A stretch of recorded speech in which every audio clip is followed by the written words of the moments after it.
Hey guys, today on Tactical JK, we're going to be checking out two kind of more budget-friendly Jeep bumpers from Amazon. We've got the OEDRO rear bumper, which is a new design that just came out this year.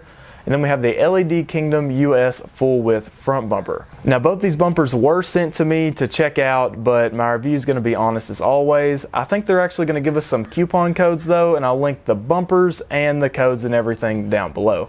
Anyway, let's go ahead and get started with the rear bumper.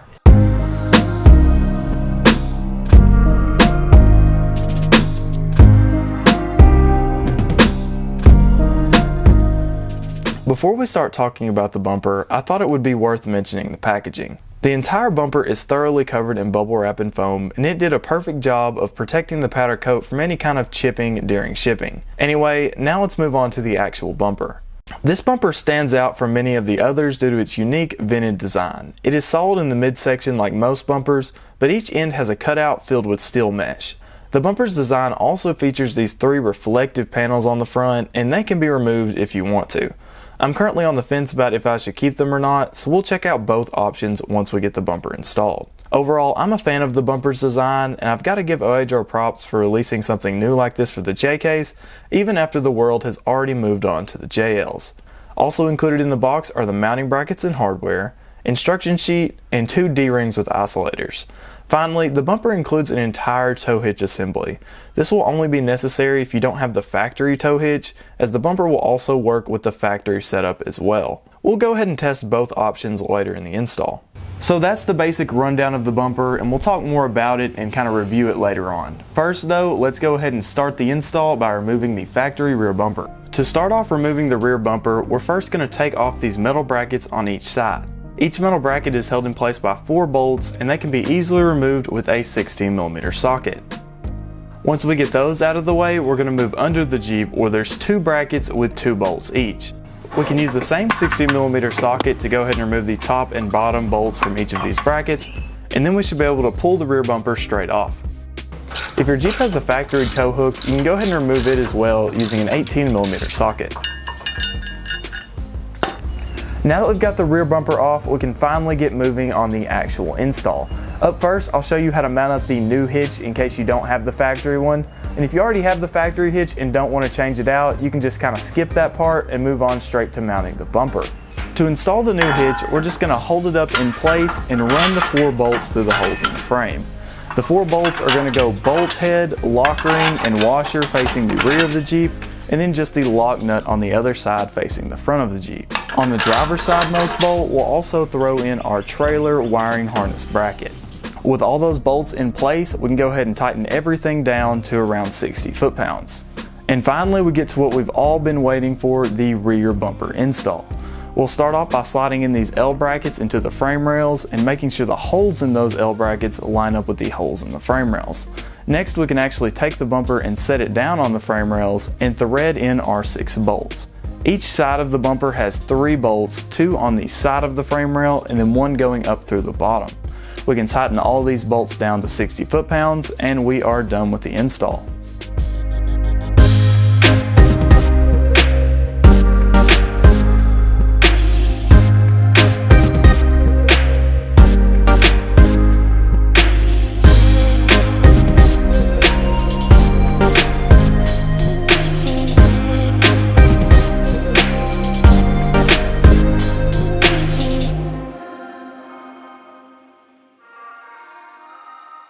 So as you can see in the video, I went ahead and took off all the reflective panels and then spray painted the factory bolts black. I think it leaves a pretty good looking bumper. The panels looked pretty good too. They were really kind of warming up on me, but I actually kind of prefer this look.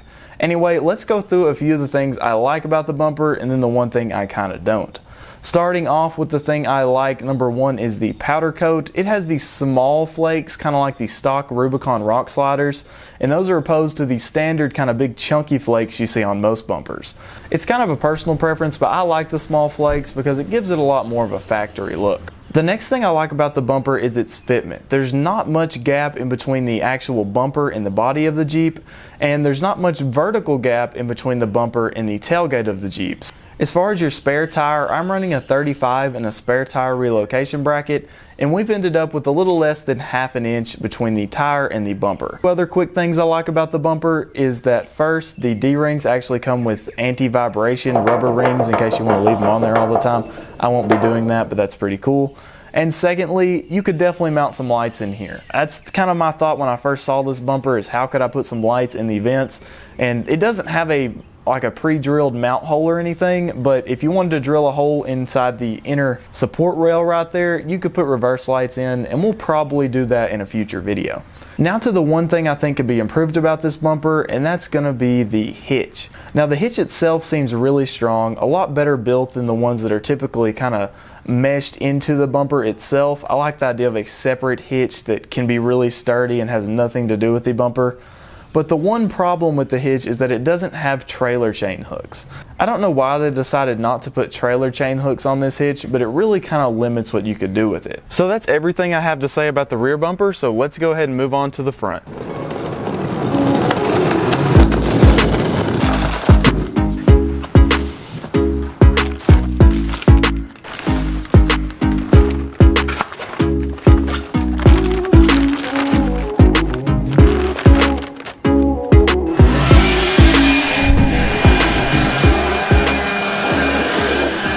So the bumper we're going to be talking about today is the LED KingdomUS full width front bumper.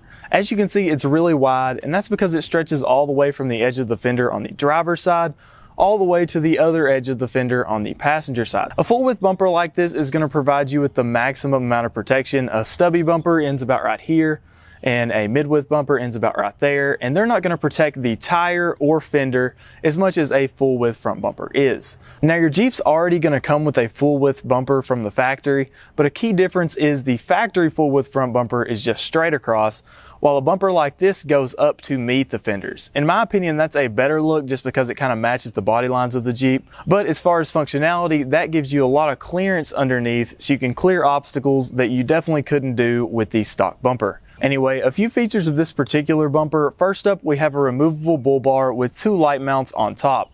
Secondly, we have integrated fog light mounts on each side of the bumper for your stock or aftermarket fog lights.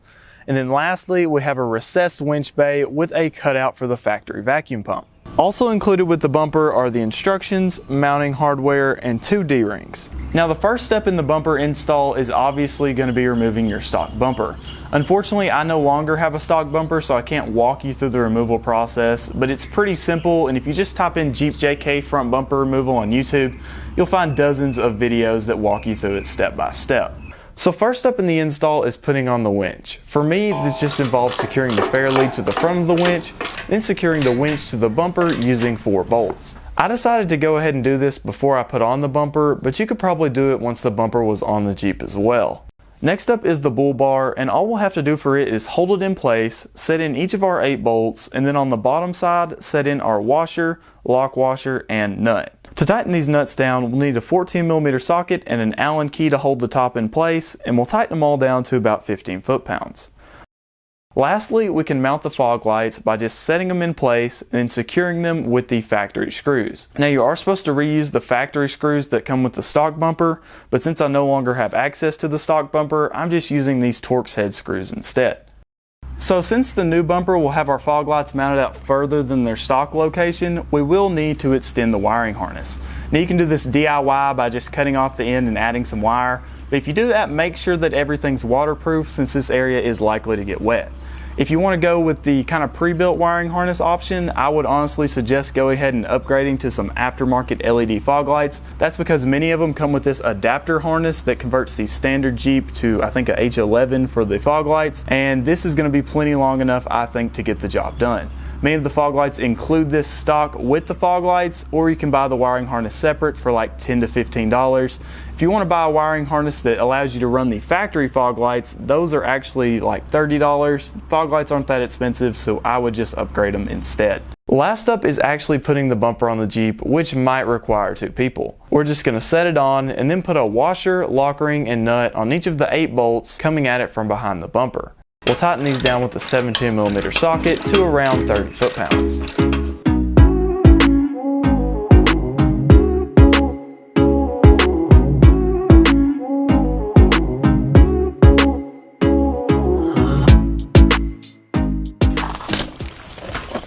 So for our last review, we've actually finally left the safety of the carport and gone somewhere a little bit nicer. We've got the flooded water. I was actually going to film out there, but it's covered in water, so we're over here on the shore with the camera resting in the water.